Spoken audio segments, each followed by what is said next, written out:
Hello everyone, I am Professor Raju Tenge from Dr. Rajendra Gode, College of Pharmacy, Malkapur. Today I am going to explain design of controlled drug delivery system. So how we can select a drug candidate in the designing of controlled drug delivery system. So basic is the rationale of controlled release drug delivery system. So what is the rationale? Why we can prepare a controlled release drug delivery system? So this rationale is to optimize the biopharmaceutical, pharmacokinetic and pharmacodynamic characteristics of the drug so that we can utilize it maximum by reducing its side effects and better control of disease condition in the shortest possible time by using a small dose of the drug, and that is administered by the most suitable route. This is the rationale. So all these characteristics such as biopharmaceutical, pharmacokinetic and the pharmacodynamic properties are important in the designing of controlled release drug delivery system. So first is the biopharmaceutical characteristics of the drug, and the performance of this drug delivery system, it is depend on the two parameters. First is the release of the drug from the formulation. In that, this first release of the drug from the formulation, it is depend on the biopharmaceutics and physicochemical characteristics of the drug. And second, movement within the body during its passage to the site of action, it determines by the pharmacokinetics of the drug. So biopharmaceutical properties of the drugs includes molecular weight of drug, aqueous solubility of the drug, partition coefficient of drug pK and ionization at the physiological pH, drug stability, mechanism and the site of action, biopharmaceutical aspects of routes of administration, in that oral routes, intramuscular and the subcutaneous route and transdermal route. So first is the molecular weight of drug. So if the molecular weight of the drug is lower, then there is a faster rate of absorption.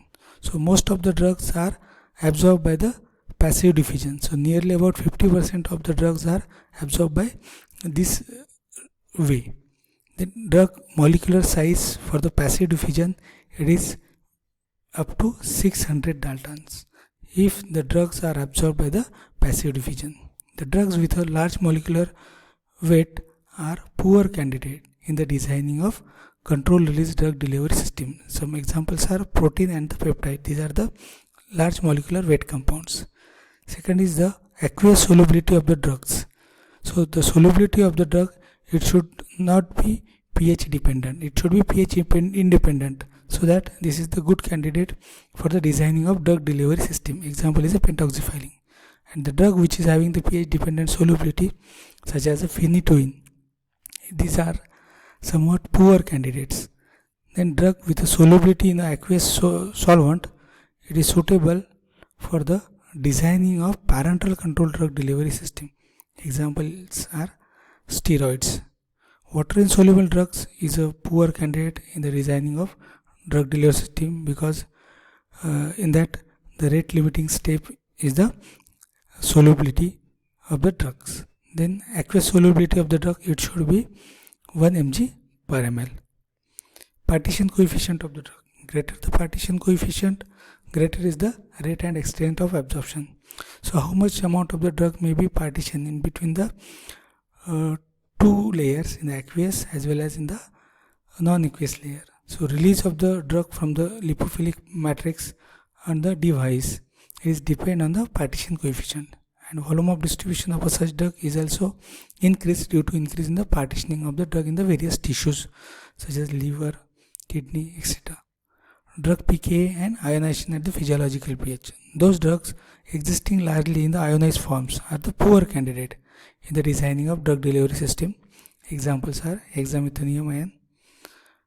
For optimum passive absorption, the drug should be in a non-ionized form. The pK of the acidic drug, it should be in the range of 3 to 7.5, and pK range for the basic drug, it is pH 7 to 11 that are good candidate in the designing of controlled drug delivery system. Drug stability. Drugs, those are unstable in the GI environment, that is not administered by oral controlled drug delivery system because it causes the bioavailability problem. Example is a nitroglycerin. A different routes of administration then can be selected for the such type of a drugs which causes the gastric distress. Mechanism and the site of administration. The drugs absorbed by the carrier mediated transports are poor candidate, and the drug absorbed through the window are also poor candidate for the controlled release drug delivery system. Examples are vitamins B. Then biopharmaceutical aspects of the routes of administration. In that, there are the number of routes of administration for controlled release drug delivery system. Major routes are oral routes, parenteral routes. Then some minor routes of administrations are transdermal, sublingual,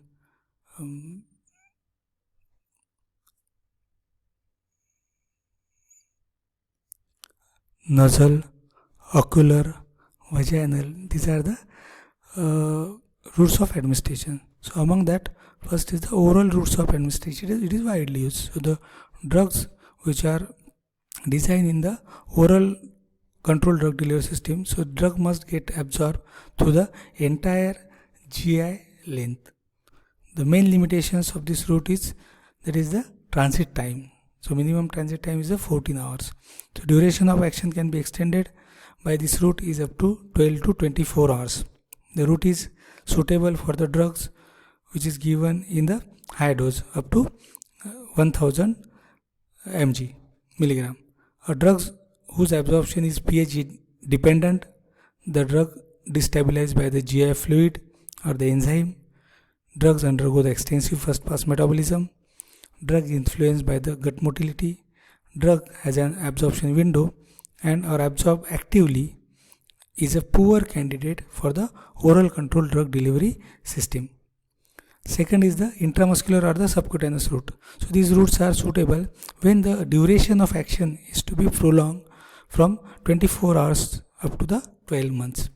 Only a small amount of the drug, about 2 ml to 2 grams, can be administered by these routes.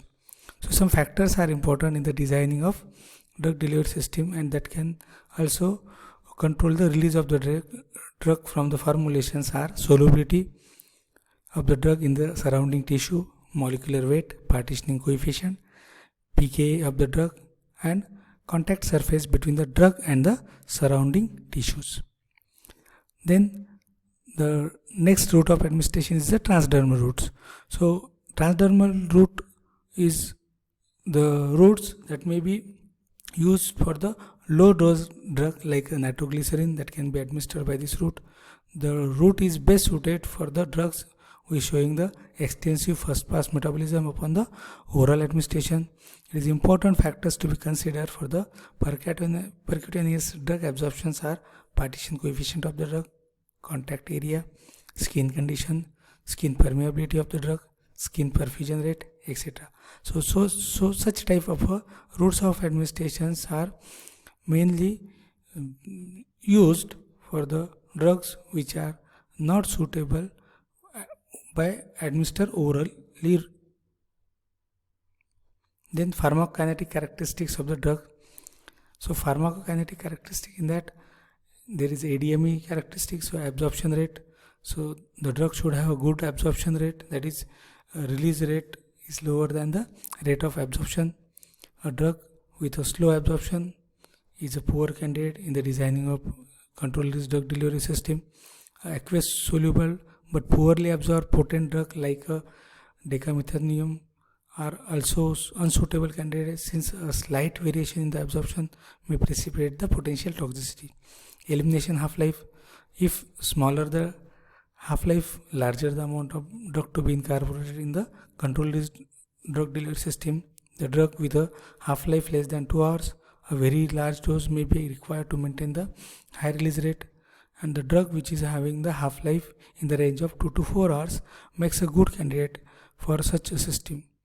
That is, example is a propranolol or drug with a long half-life, there is no need to convert such drug into the controlled drug delivery system. Example is a amlodipine. Then rate of metabolism. A drug which is extensively metabolized, but the rate of metabolism is not too rapid. The extent of metabolism should be identical and predictable when the drug is administered by the different routes of administration. The drug which is capable of inducing and inhibiting the metabolism is a poor candidate in the designing of drug delivery system. Then it is difficult to maintain the steady state level blood in the circulation. So such drugs are not suitable in the designing of controlled drug delivery system. Another one is the dosage form index. So it is nothing but the ratio of C max to C minimum. So since the goal of controlled release formulation is improved therapy by reducing the dosage form index while maintaining the plasma drug level within the therapeutic window. So the value of dosage form index, it should be 1. Then pharmacodynamic characteristics of the drug. In that therapeutic range, a candidate drug should have a therapeutic range wide enough such that the variation in the release rate do not result in the concentration beyond this level. So the therapeutic range, it should be wide. Therapeutic index, the release of the rate of the drug with narrow therapeutic index, the plasma concentration which is attained within the therapeutically safe and effective range.